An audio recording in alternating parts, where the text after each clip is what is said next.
You have women who like hook up with this one girl for 6 months. They break up, and then a week later, they're hooking up with another girl for 6 months. Getting drunk, having sex, staying together, like moving in together, living together for 6 months, breaking up, getting drunk, having sex, and repeating that cycle.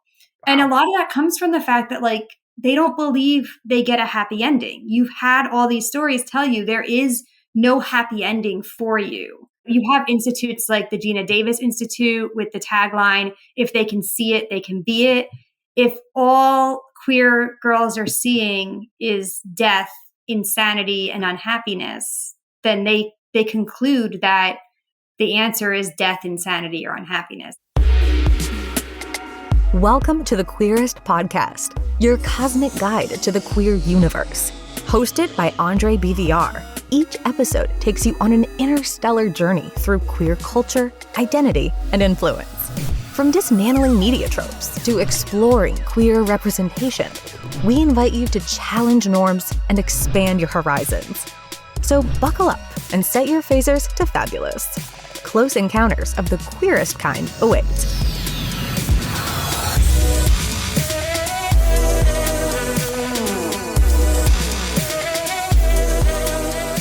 Greetings, cosmic queers and allies. Welcome to the Queerest podcast. I'm your host, Andraé BVR, and I am thrilled to have you here as we set course on another vibrant corner of the queer cosmos. Today, we're diving into a vital and often overlooked topic, the persistent trope of Dead Lesbian Syndrome in media. This tragic narrative has haunted queer women's representation for decades, shaping perceptions of our identities in profound and damaging ways. Joining us to unpack this heavy but essential subject is Dr. Nicole Rizzuto, a historian, educator, and advocate with a deep passion for queer representation. Dr. Rizzuto is this bisexual, cisgender woman living in Chicago with her girlfriend and rescue pets. Armed with a PhD in history and culture from Drew University, she is a powerful voice in the LGBTQ+ community, currently serving as the development manager of engagement and advancement at the Point Foundation, the nation's largest LGBTQ+ scholarship organization. Dr. Rizzuto's expertise bridges queer history, media analysis, and activism. She's also inspiring the next generation of change makers as an educator at St. Xavier University, where she teaches women's studies and queer history. When she's not championing LGBTQ+ causes, you'll find her reading sapphic fiction, cheering for the White Sox, or volunteering in her South Side Chicago community.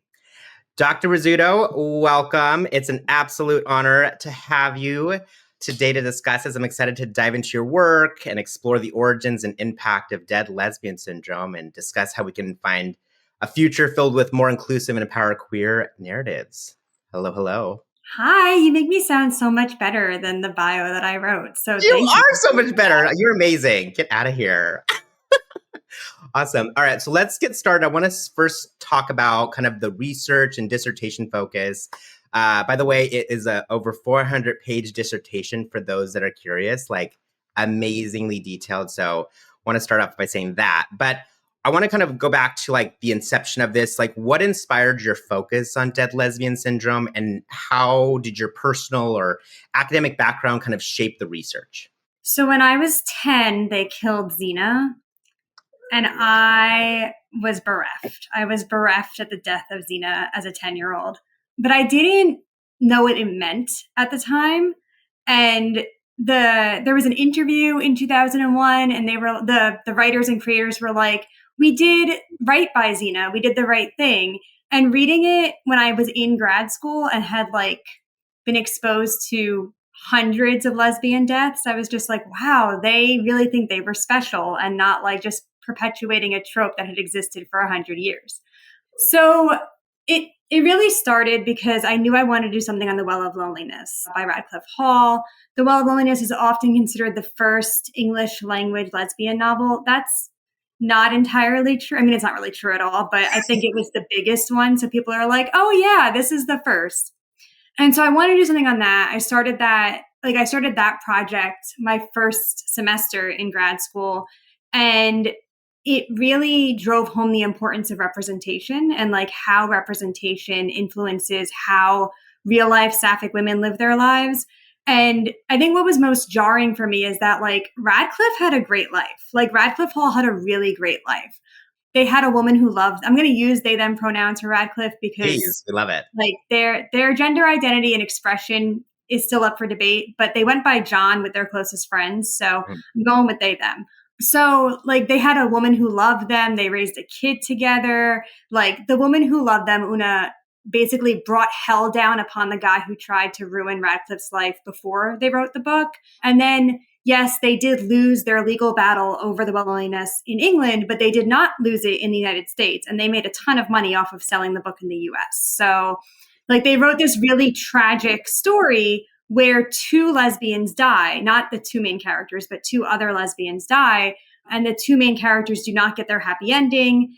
And yet they were living like the sapphic dream where they had enough money to be super happy. They had a woman who like stood by them through hell and high water. And that's not the story they chose to write. And none of their books that have, or novels that have like sapphic representation had a happy ending. So it was weird to me that they lived this really happy life and didn't write about that in their stories. So that was really like where I got this inspiration to look at why we write tragic narratives instead of telling the truth, which is that like for a lot of queer writers, life is pretty good. Like if you have the time to write as a queer person, life is pretty good for the most part. I love that. And I'm curious, like, how did you navigate like the emotional challenges of researching such tragic portrayals while maintaining academic rigor? I started my graduate school process like 3 years after getting over opiate addiction. So I had zero reaction to it. And like, I think we forget or we tend to cover up the fact that addiction is really prevalent in LGBTQ communities. Yeah. And so I do want to call attention to the fact that like having an opiate addiction until I was 19 made it really easier for me to look at terribly sad topics and not be impacted by them because my neural responders were like shot. In terms of maintaining academic rigor, it was very hard to have to respond emotionally to the books and the plays and the early movies, and then think about how to explain this first to other queer people and then to my dissertation committee, who my dissertation chair by the end of the project was a cishet man. Who's lovely. Love Dr. Dawson. He's amazing. Like no shade to Alan Dawson. Yeah. But it was definitely interesting to like have to navigate the dissertation writing process and then my defense, knowing that a lot of the things that I take for granted, a lot of things that I find like inherent in my queerness aren't as like translatable to a cishet audience as I would like them to be. And so having to figure out how to do that was probably harder than just like, you know, navigating the numbers and figuring out the stats and deciding whether or not suicide is like a different category from random murder and how that works for Dead Lesbian Syndrome. Fascinating. Wow. Just another question I'm curious about, like when you initially brought up this topic to them, what was their reaction? Was there any like levels of like homophobia at all when kind of presenting to them, or how did that process kind of unravel? All right, I'm not going to put anyone at Drew on blast because that would be unprofessional. But I did have one professor suggest that I publish my findings in porn studies. Couldn't figure out where that worked, like how that would fit into writing about a bunch of books and plays, none of which included nudity. I don't think any of the books or plays that I read included a sex scene at all. So it was a strange comment to get.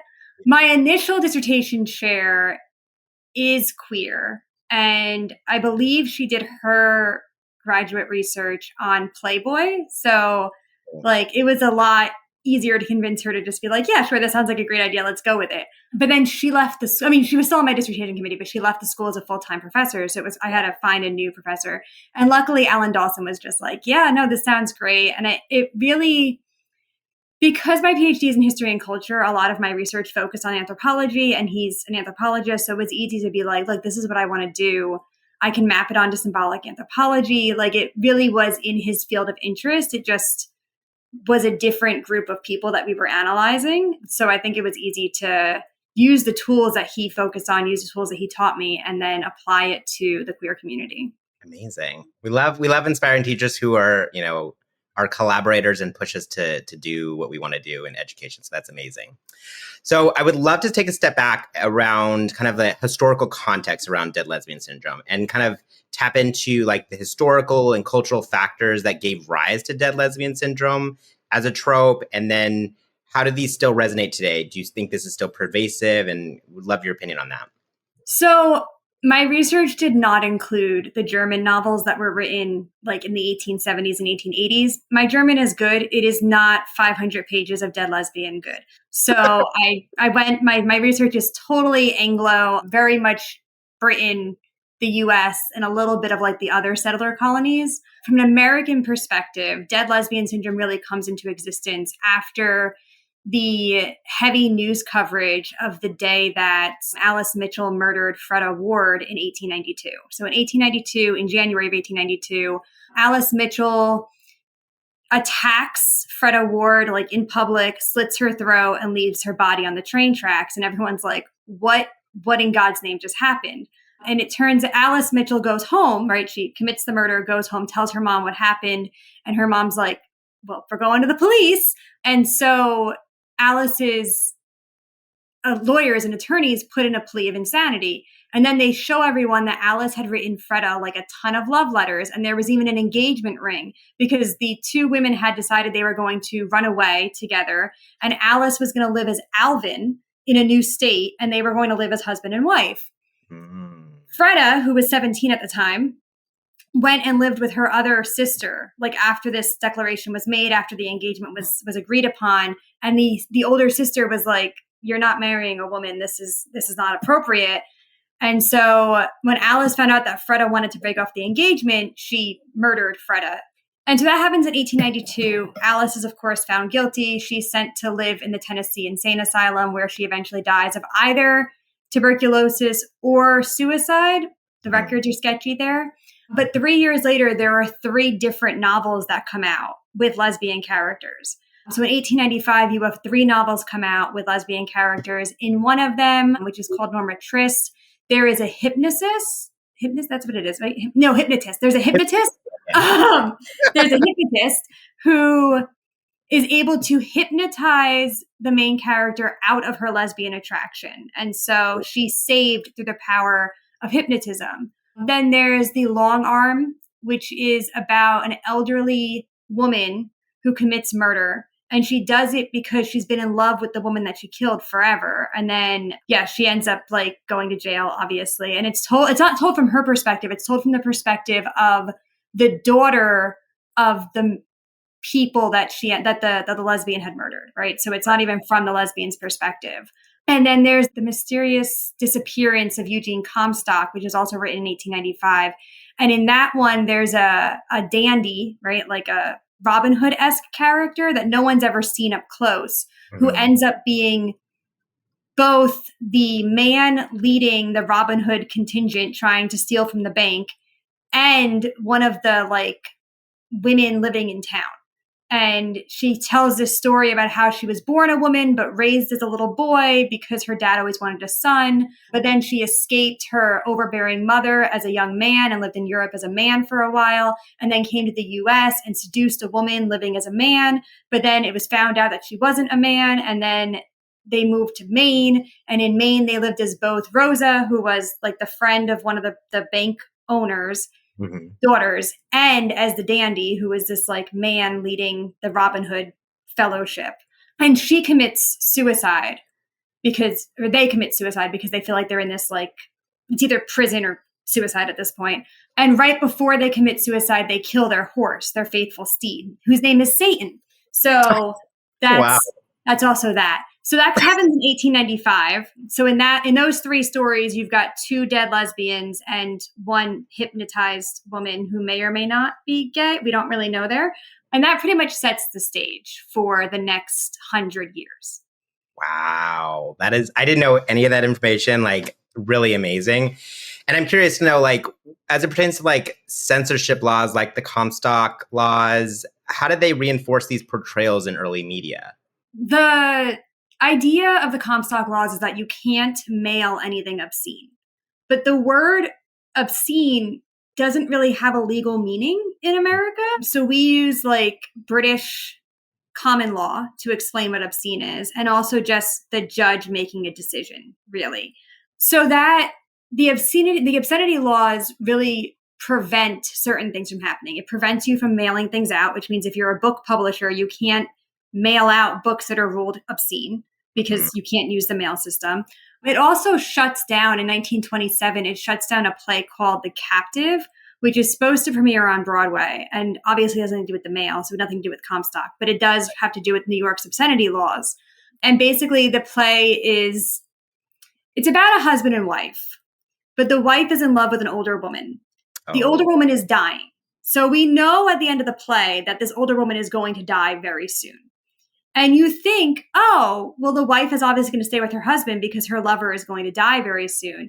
But the play ends with the woman choosing to go be with her dying lover instead of staying with her husband. It was written by a man, a French man, who just thought that lesbians were fascinating.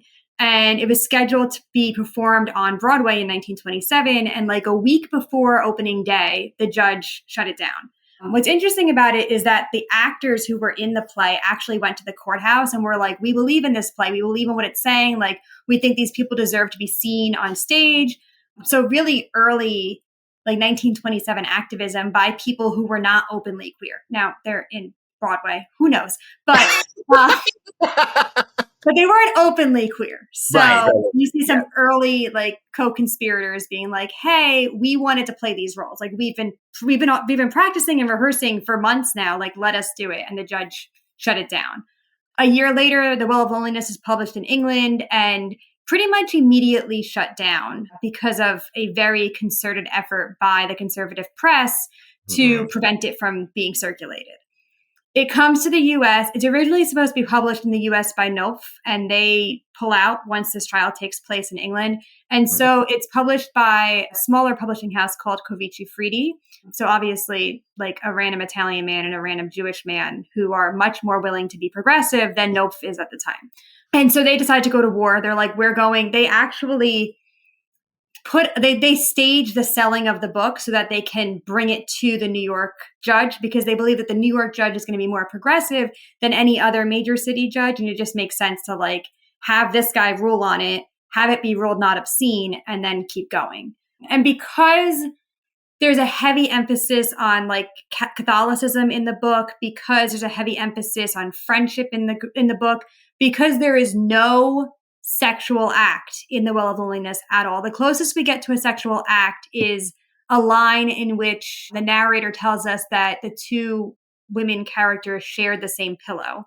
So other than that, there's no sexual act. And so because of that, it was not ruled obscene in New York. It was allowed to circulate. And that after that, there was no other court case. So The Well of Loneliness was able to survive in the United States.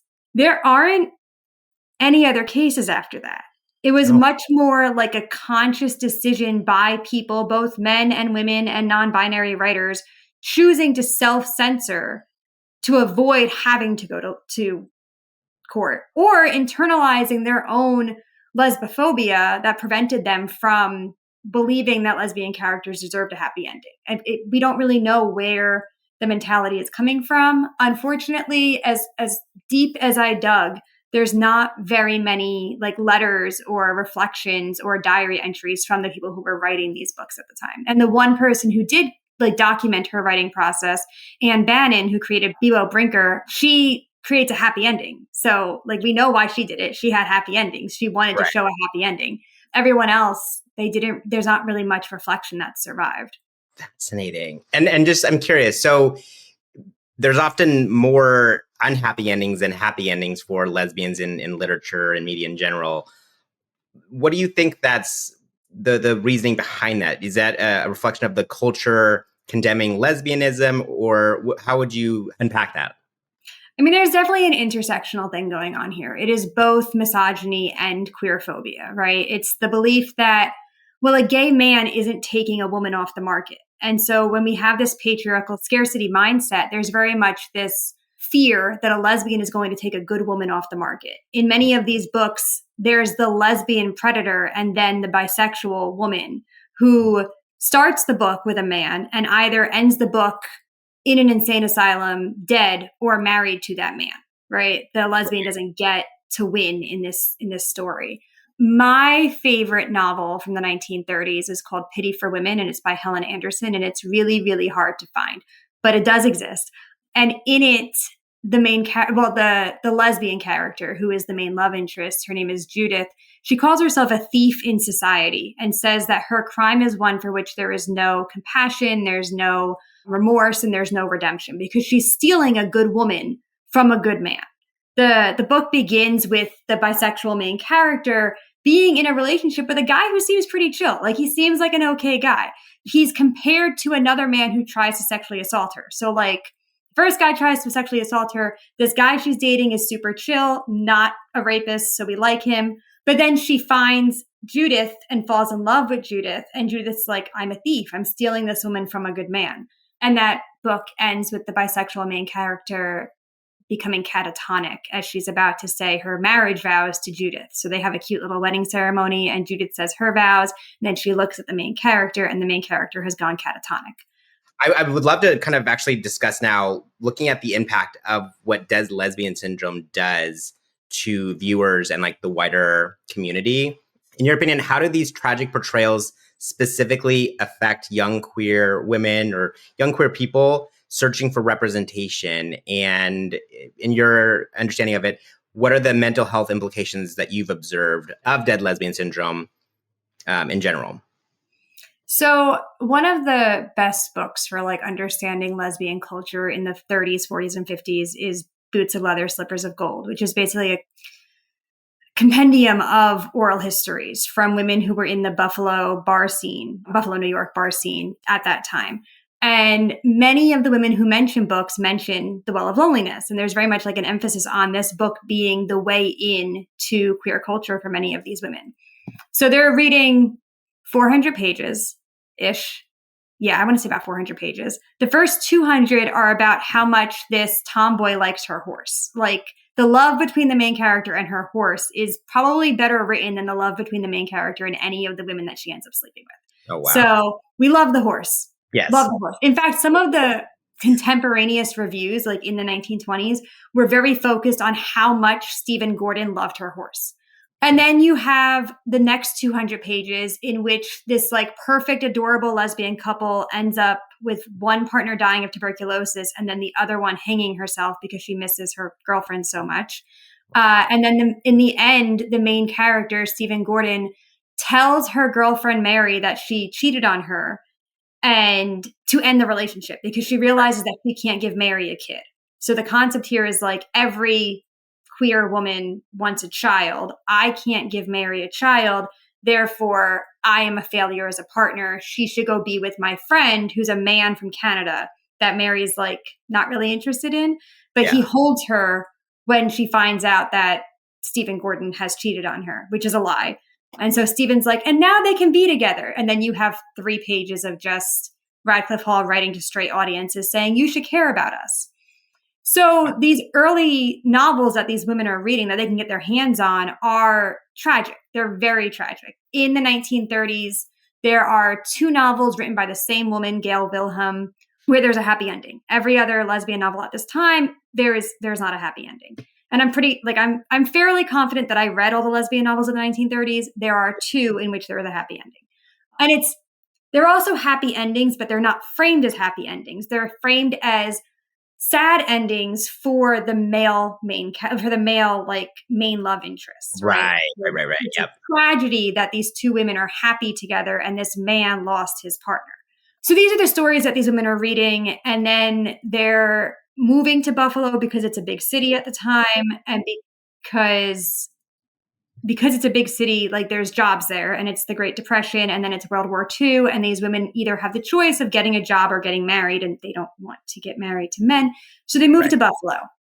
And in Buffalo, there's a ton of queer bars. Like there's gay men bars, there's lesbian bars, like alcohol is free flowing, nobody cards. And it's basically just like this chance to get to know other queer women, whatever that means in your parlance. There's also like serial monogamy. So you have women who like hook up with this one girl for 6 months. They break up. And then a week later, they're hooking up with another girl for 6 months. And it just like a cycle of getting drunk, having sex, staying together, like moving in together, living together for 6 months, breaking up, getting drunk, having sex, and repeating that cycle.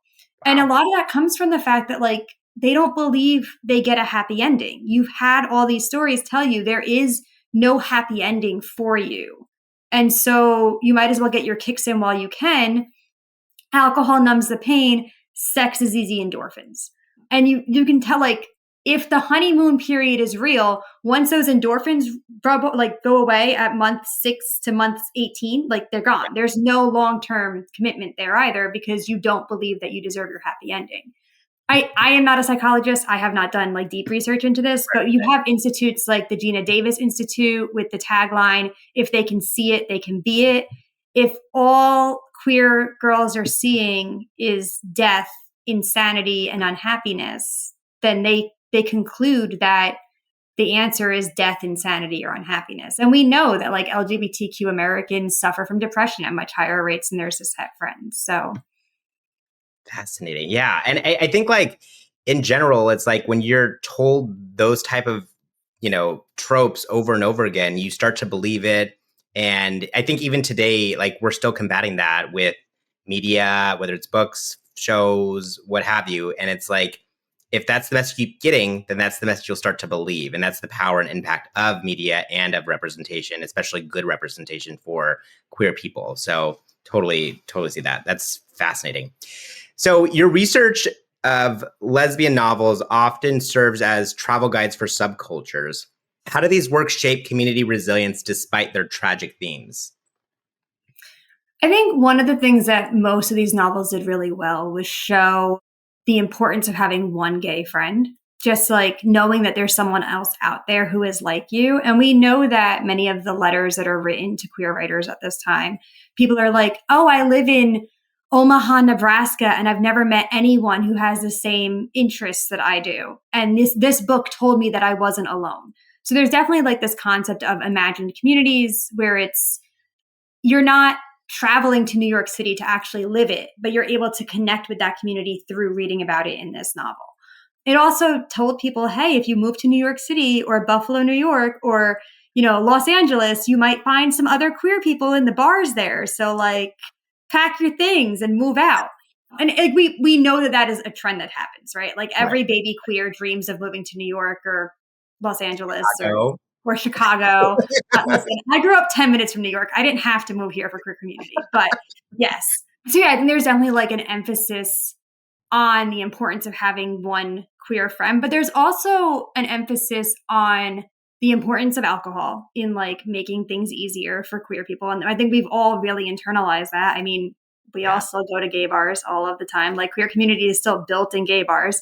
So we definitely, I think because so many of the lesbian and gay pulp novels of the 30s and 40s emphasized the safe haven of the gay bar, we've really made that a part of our culture in a way that other places weren't. And one of the things that I think is really important to look at is the fact that most, if not all of the writers before the 60s were white people, and they're writing about white communities. And you don't really see anything about like the ballroom scene because there weren't really white people in the ballroom scene. Right. So that whole part of queer culture doesn't make it into the written record the way that the middle and working class white gay bars made it into the queer stories and the queer culture. We do get a bit of that in Buffalo because there's like trains that take you to Harlem and there's a bunch of queer bars in Harlem. So there is some discussion there. But for the most part, there's like 3 Black women interviewed in Boots of Leather, Slippers of Gold, as opposed to like 20 or 30 white women. So. Wow. That's interesting. And I think like that speaks to how in general, queer people, even those that are within the queer community, oftentimes understand the power of intersectionality and how we need to be including all people within our wider community to be able to tell their stories, to be able to preserve their history, because, there are more that are coming after them that won't have this history to look at and understand themselves, understand the culture, understand the history behind their identity and the community that they come from. And I think that's, it's hard. But there are only a handful of those type of things like Paris is Burning would be a good example of that, Mm-hmm. of like the ballroom culture scene, but not in the way that, we look at other queer content and it definitely skews more white, gay, cisgender male. And I think that's a disservice to the wider community because we don't get to see, the complexities and the beautiful diversity of our community and all of that, the people that make up it. So really, really unfortunate. And so given that, I would love to talk about kind of the path forward towards change. And what are the steps that, creators, filmmakers, writers, studios can take to disrupt those harmful tropes and promote more positive portrayals of queer women? I think not using a queer woman as a shock factor would be a great place to start. The Dead Lesbian Syndrome is still very much alive and well in our culture today. I Care a Lot, the 2020 movie, was one of the most shocking endings that I've ever experienced as a queer woman because it's the last 15 seconds of the movie where she gets stabbed and is left to die on the steps of the building that she's walking into. And it's just completely jarring for that reason. And then, Beef that came out, 2 years ago, this film series, randomly makes one of the characters queer out of nowhere. And you're just like, oh, okay, she's a lesbian now. Cool. And then has her brutally sliced in half while her bisexual lover is in catatonic shock and cannot hit the emergency button. So it's not like we've moved past this type of trope in any way. So I think moving forward, not sacrificing a woman for the purpose of creating shock would be a great place to start. We do tend to use women characters, straight or queer, to further the plot, primarily for men main characters.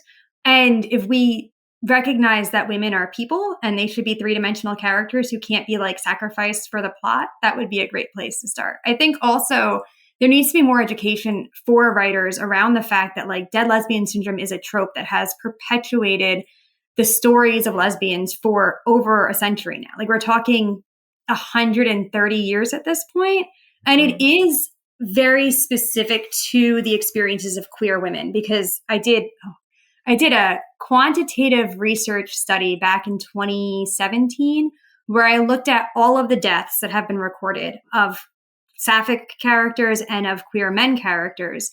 Sapphic women are killed at a rate of 3 to 1 when it comes to queer men.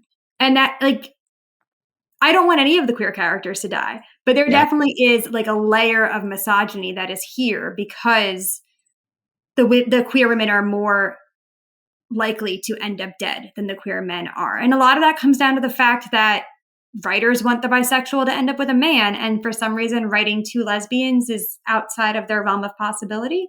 So I think there also needs to be a recognition of the fact that if you keep writing bisexual women characters who end up with men at the end of the story, you're doing a harm against the bisexual community because everyone, every lesbian I've ever dated has been oh, but you're going to leave me for a man. And I'm no, I'm probably not actually. Men are great, but I don't really date them. So probably not going to happen. But that is the story that so many lesbian women grow up with. And it's always that fear that do you really want a kid and you're just with me until you can find a man who can give that to you? Do you just want societal acceptance and you're willing to sacrifice our relationship to get that societal acceptance? There's always this fear that bisexual women specifically are going to be sneaky and leave them for not for someone who would make them happier, but specifically for society to accept them, because that's the narrative that we've been fed over and over and over again. So I think also recognizing that bisexual people are queer would be cool because that is bisexual women are one thing. Bisexual men rarely ever get any play on screen, in books, on the stage. And there's a lot of internalized fear there for bisexual men because there's no trust there at all because our pop culture constantly tells us not to trust them. So trusting bisexuals would be a great place to start. Not using women for shock value, women of any sexual identity for shock value would be a great place to start. And also just letting more queer women write stories would be great because a lot of the times these tropes are written by men who want to include a lesbian character either because they're sexy or because it's shock value and not because they actually care about telling genuine queer stories. Yeah, 100%. And I'm curious, what is your impression of like the real world impact of Dead Lesbian Syndrome outside of films and literature and stuff like that? Like, do you think that that contributes to, issues within safety for queer women? Would love for you to kind of unpack that. So, bisexual women are the most likely to face domestic abuse out of like every sort of sexual identity. That's a lie. Bisexual women and trans women are the most likely to experience domestic abuse. But most trans women are bisexual, so, statistically. And so I think a lot of that comes from the fact that men can't imagine a world in which a lesbian is equal to them because so much of our pop culture tells us that lesbians are expendable. And so why would you leave me for a woman, or why would you even want a woman when you could have me? We also live in a world of like the penis trumps all, right? So bisexual women have to be attracted to men, and bisexual men have to be attracted to men, and women just aren't good sexual partners according to this ideology. And by perpetuating ideas like the bury your gays trope and the dead lesbian syndrome trope, they're not really killing the queer people, the bisexual people. They're killing those who are monosexual. They're killing the lesbian women and the gay men because they want that bisexual partner to end up with a straight person at the end of the story. I think we internalize a lot of the popular culture that we consume. I'm rereading Bell Hooks, which I think every queer professor says at least every 6 months, but I'm rereading Bell Hooks. And, she does have an emphasis on the fact that because our pop culture is so violent, because so many of our movies are so violent, we've really allowed ourselves to be desensitized to violence. If not all, but if the majority of our movies and books and plays are telling us that lesbians are expendable, it desensitizes us to lesbian death. Like, again, The Beef had a lesbian get chopped in half multiple times, and none of like the test audience said, hey, this is way too much, we should stop. I don't know. It just seems like violence against queer women is really just violence against women. And we have so normalized violence against women in this society that women have very low self-worth. We have very low expectations for how we're going to be treated. The bar is on the floor when it comes to dating men. Like the bar is on the ground because if he doesn't beat me, he's a good guy. And that is primarily because pop culture teaches us that men are violent. Yeah. Wow. Literally, like we need to put that like on a t-shirt because like that is such a truth that like a lot of people maybe fail to understand, or if they do, it's just kind of they have to accept it as an inevitability, which is really unfortunate. But I'm curious on the flip side of it, what are like the titles, the filmmakers, creators, writers that stand out to you that are getting it right? Because I know that's less than the ones that are getting it. The ones getting it wrong are more than the ones that are getting it right. I mean, I thought Ratchet was very well done because you have the expectation of Dead Lesbian Syndrome, and then the woman who's dying of cancer is magically saved. What is she magically saved by? Spearmint or something else that's ridiculous? Yes. So, like, you totally have this expectation that she's going to die because she's going to die, and then all of a sudden she's saved and everything is good. My girlfriend is making me watch From, the horror series on yes. MGM. I'm just starting that one. That one's really good. Yes. It is terrifying, and I have not slept very well since watching it, but I'm getting there. But they introduce a character early on. Her name is Christy, and she's you think that she's going to end up with this character, Kenny, right, who is a cishet man. I'm going to spoil it for you now. Turns out that her girlfriend from her fiance, her woman fiance from before she gets trapped in this little town, ends up in the town with her. So now she's stuck in between this position where like she really had feelings for Kenny. She's been stuck in this town for a year. Like she's falling for him, and her fiance is back. And I think that From does a really good job of like making Christy's queerness evident from the beginning. Like she came on screen and my girlfriend was like, well, she's bisexual. And I was like, yes, she very much is. But also like not making it a tragic story. Like it's the end of season 3 now, and they're all still alive somehow. So you definitely see this like attention paid to each character having their own like full embodied experience as a character. Like the love triangle is not the main focus. Kenny and Marielle can talk to each other without like knives coming into play. Like there is very much an emphasis on, hey, we have to get along in order to survive these weird zombie vampire guys. Yep. But also like, you kissed my girl and I can't believe you're engaged to the woman that I'm in love with.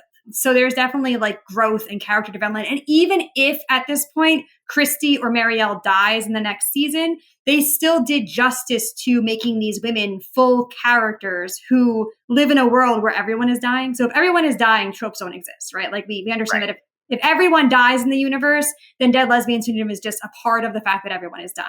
So making sure your characters are three-dimensional is really important.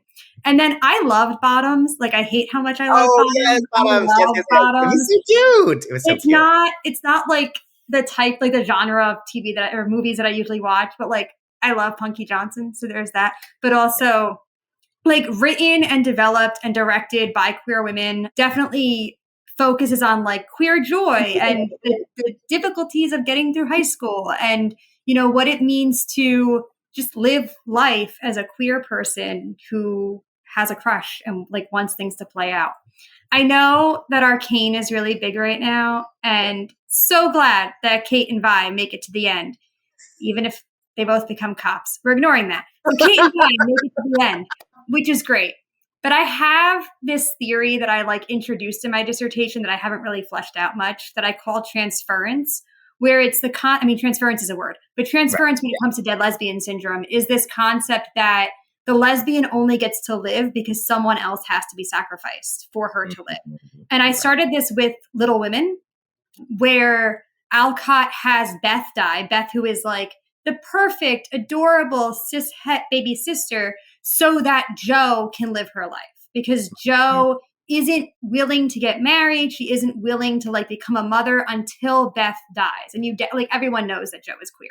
It's very evident Jo is queer.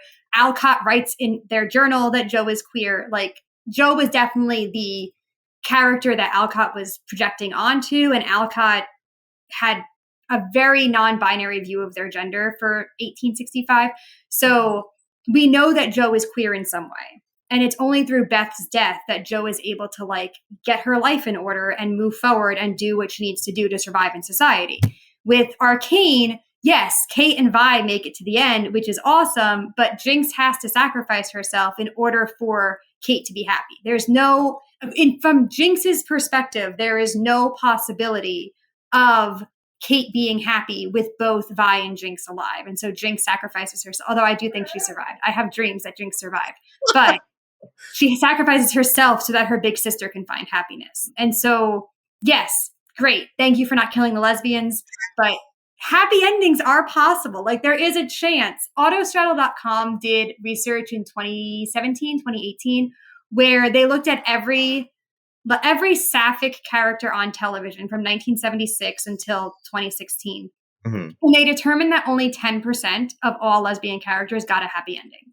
Wow. So like 90% of lesbian and bisexual, because I think it was just sapphic. Like 90% of sapphic story arcs end with the lesbian unhappy or the sapphic woman unhappy. So, you know, we can write happy endings. 10% is still 10%.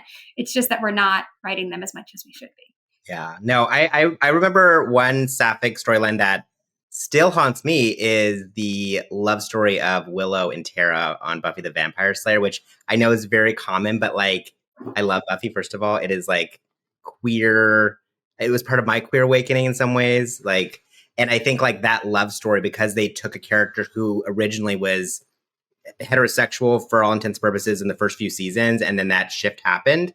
I think in my mind, it really opened my eyes to like that, you know, you don't have to fit within this heterosexual world just because that's what you've always been, you know, been in. And I think for me, I didn't come out till I was in my 20s. So to see that at such a formative time of my youth, I think was really important for me to come to grips with my own sexuality. And I think like I was very devastated when Tara had passed away, because I was just like, no, I was like, I like them together. And like, it was just so devastating to see that happen. And, you know, for it to be something that before even, you know, having met you, like understanding that this was a trope that was happening all the time and for decades and centuries before. Like that is so, I've learned so much in the process of like researching this and reading your dissertation, that it's honestly just so fascinating that this has been so frequent. But it makes sense because of how deeply steeped our culture is in misogyny and homophobia and all of the phobias, really. But like it's really disheartening that this is something that still happens today in 2025.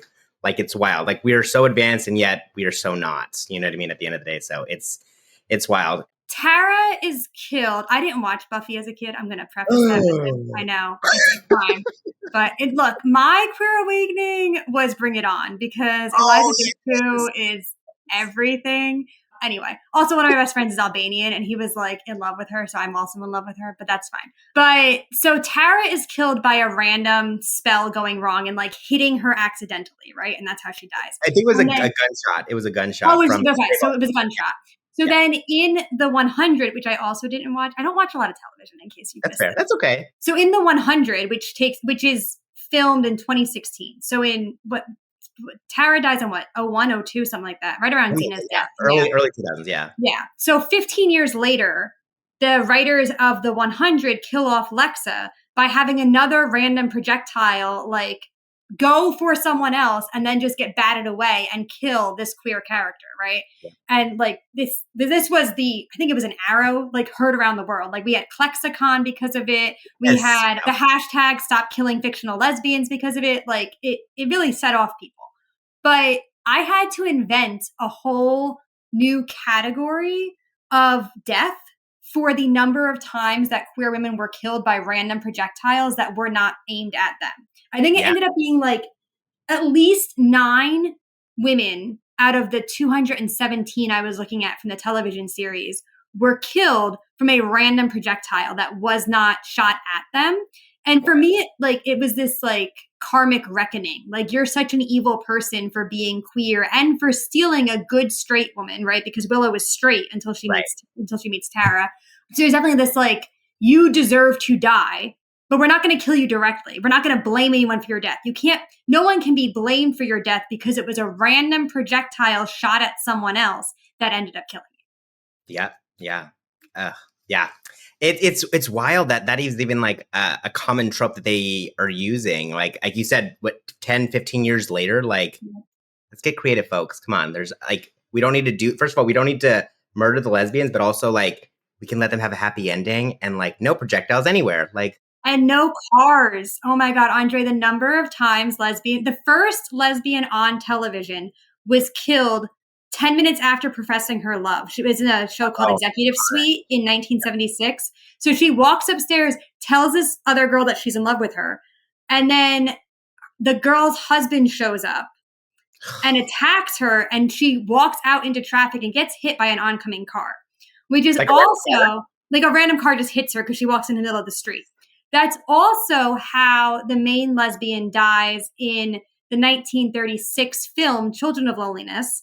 And it's also how they kill the the bisexual character Kat in 2012 in the lesbian TV show Lip Service, which is a British TV show. Mm-hmm. So like lesbians, bisexual, we should not be near cars. No one should let us near a car. No streets, no cars, none of that. Absolutely. That's wild. What?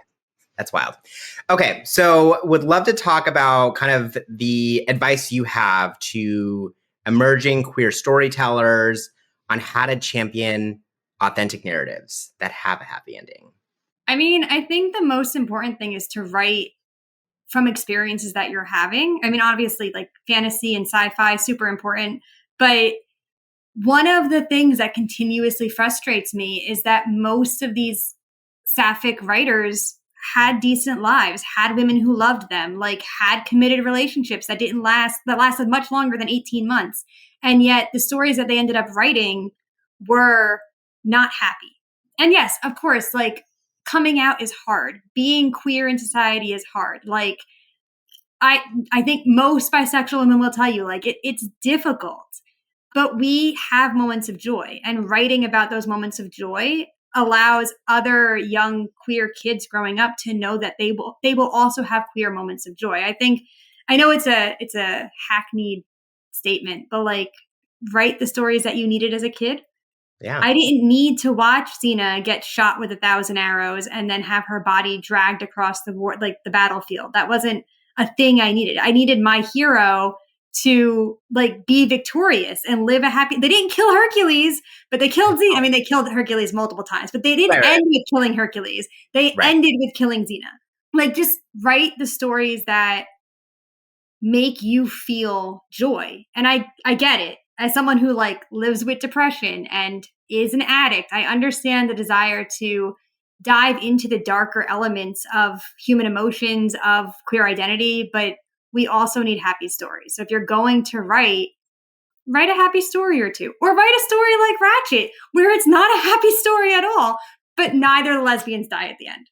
Yeah, agree. And what do you think the role of allies outside of our community, and maybe even just the broader LGBTQ community, plays in amplifying these positive stories and challenging these harmful tropes? I mean, go see more lesbian movies. Honestly, like, okay, this is going to come off as slightly misandrist, but if you look at like Archive of Our Own and you look at the fan fiction rates, the top 10 most written about couples are gay men. Gay men are not writing all of those stories. It is mostly straight women who are writing all of those stories. It's also mostly like bisexual women and gay women who are writing all those stories because we think it's cute. Like, yes, make the two little boys kiss each other. It's adorable.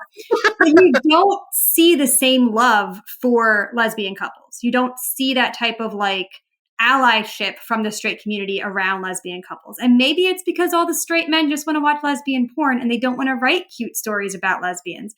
But it would be great if we had more allies, more co-conspirators writing stories about lesbians or including lesbians in your story about straight people. Like Scream 6 included lesbians. Did they then kill off the queer character that they just invested? Yeah, yes, of course they did.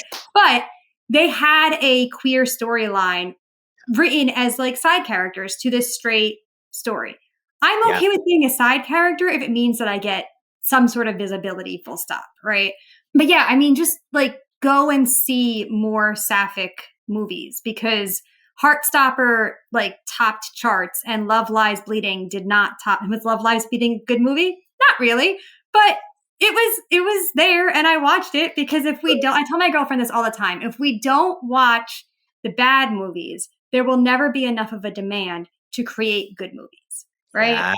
Yes, and so like I will watch everything that Ryan Murphy puts out in hopes that we one day get much better movies about queer representation. And also there's a sapphic television platform now called Ello that I'm a little bit obsessed with. Yes. So like go, it's $6 a month. Like just put money. You don't even have to watch the movies. Just pay for the thing. And that would be a great way to support like queer creatives.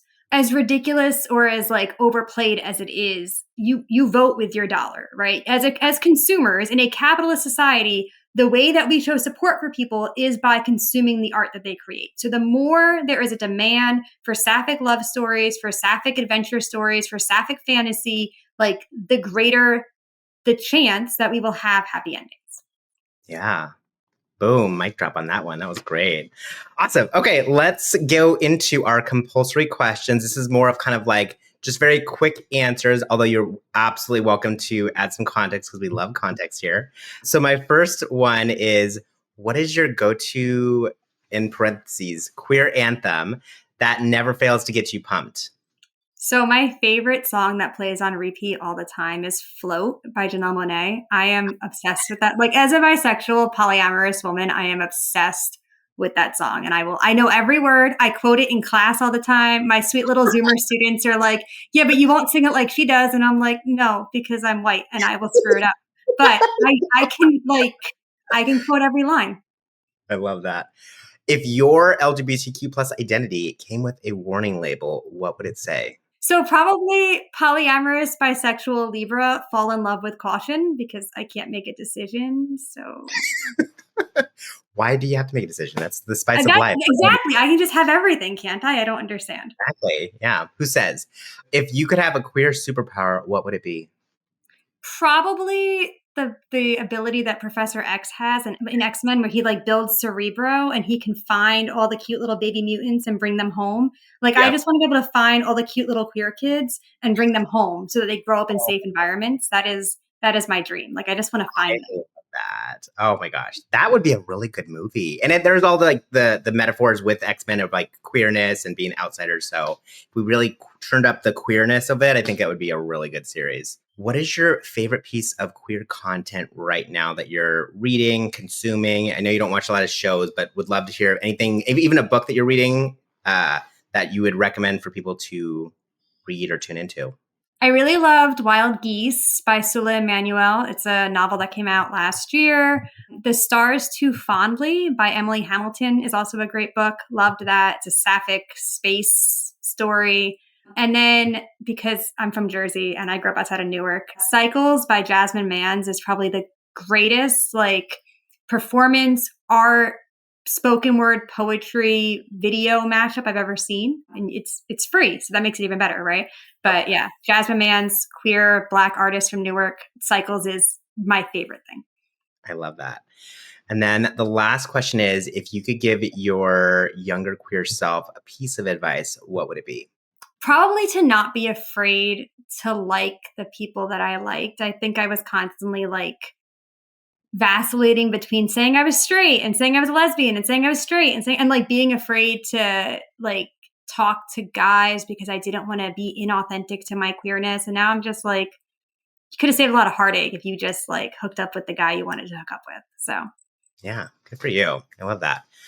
Thank you, Dr. Rizzuto, for shedding light on this topic. It is crucial that we continue to demand better representation of queer women and challenge the stereotypes that have held us back for so long. Representation matters, and seeing ourselves on screen in all of our complexity is vital for our community's well-being. The tragic trope of queer women in media, often encapsulated as Dead Lesbian Syndrome, is not just a storyline. It's a harmful cycle that shapes how queer women see themselves and are seen by others. Breaking this cycle requires us all to demand better, more diverse, and authentic portrayals. Representation is not just about visibility, it's about the quality of that visibility. Together, we can create a universe where queer women thrive on and off screen, showing every young viewer that their story is worth fully living.